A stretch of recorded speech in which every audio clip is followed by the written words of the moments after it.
নাজমুল, কোন হাটে আছেন আপনি আর হাটে ক্রেতা সমাগম কেমন দেখছেন জানাবেন, আর আরেকটু জানাবেন দাম নিয়ে ক্রেতা বিক্রেতাদের কি মতামত।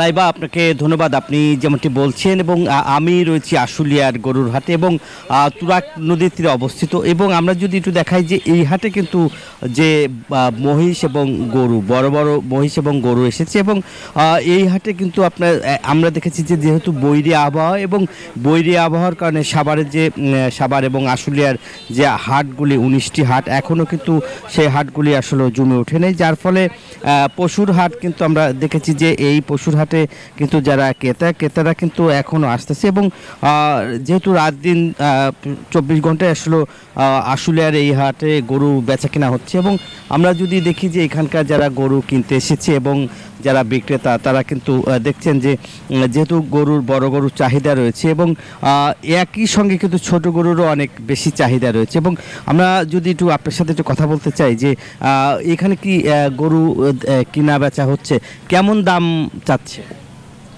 বিসমিল্লাহির রহমানির রহিম। সাভার আশুলিয়া সংসদীয় আসন 19-এর একমাত্র সরকারি গরুর হাট আশুলিয়া বাজার। এখানে ঐতিহ্যবাহী হাট, এখানে পূর্বে থেকে একটা সুনাম আছে।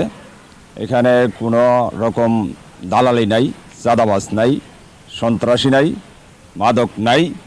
এখানে ক্রেতা এবং বিক্রেতা উভয় পক্ষে খুব শান্তিপূর্ণভাবে এখানে কেনাবেচা করতে পারে। অনেক ধন্যবাদ আপনাকে। এই যেমনটা আসলে বলছিলেন এখানকার যারা গরু কিনতে এসেছেন তারা আসলে দেখছেন যে এই হাটে কিন্তু এখন দেখতেই পাচ্ছেন যে বড় ছোট সব ধরনের গরু কিন্তু এই হাটে রয়েছে। এবং আমরা যদি বলি যে এই হাটে কিন্তু যে র্যাব, পুলিশ এবং জাল টাকার শনাক্তের জন্য কিন্তু মেশিনও বসানো হয়েছে, পাশাপাশি আইন শৃঙ্খলা বাহিনী রয়েছে। এবং তারা বলছে যে যেহেতু এই হাটটা আসলে যেহেতু গরুর হাট, এই গরুর হাটে কিন্তু সর্বোচ্চ আইন শৃঙ্খলা বাহিনী মোতায়েন রয়েছে। একই সঙ্গে কিন্তু যে এখানকার যে লোকজন তারাও কিন্তু আসলে পর্যায়ক্রমে পাহারা দিচ্ছে। এই ছিল আমার কাছে ঈদের কোরবানির পশুর হাটের সর্বশেষ খবর। একই খবর জানতে আমার আর এক সহকর্মী হচ্ছে কুমিল্লা যাচ্ছি।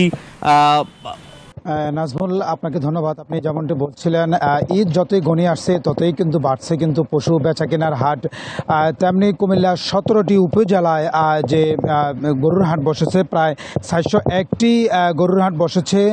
এবং প্রশাসন কর্তৃক আমরা যে পানি সম্পদ বিভাগ কর্তৃক জানছি যে সেটি হচ্ছে যে এই কোরবানির পশুকে কুমিল্লায় প্রায় 2,36,000 পশুর চাহিদা রয়েছে। তবে সেখানে কুমিল্লা জেলা পানি সম্পদ জানিয়েছেন যে 2,60,000-এর প্রায় পশু সেখানে মজুদ রয়েছে। আমি একটি ছাগলের খামারে অবস্থান করছি।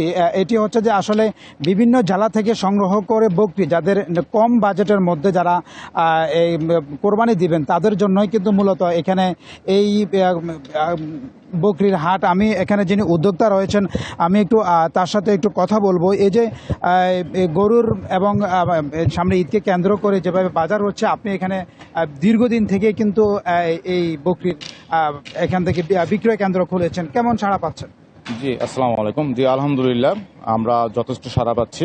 আমরা করোনাকালীন সময় 2020 সাল থেকে আমাদের এই কুমিল্লা অ্যাগ্রো ফার্মটা প্রতিষ্ঠা করি। তার ধারাবাহিকতা আমরা দিনরাত 24 ঘন্টা খাসি, ছাগল, বকরি, ভেড়া আমরা সরবরাহ করে আসছি লাইভ ওয়েটে। ইনশাল্লাহ আমরা কুমিল্লাবাসী থেকে অনেক সাড়া পাচ্ছি এবং কি কুমিল্লার আশেপাশে যেমন ধরেন চট্টগ্রাম থেকেও আমাদের কাছে কাস্টমার আছে, নোয়াখালী, ফেনী, লক্ষ্মীপুর এই অঞ্চলের অনেক কাস্টমারও আমাদের কাছ থেকে এসে কোরবানি বা বিভিন্ন অনুষ্ঠান, সামাজিক অনুষ্ঠানের জন্য খাসি, ছাগল ক্রয় করে থাকে। আমরা 12 মাসে এই সেবা দিয়ে আসছি ইনশাল্লাহ।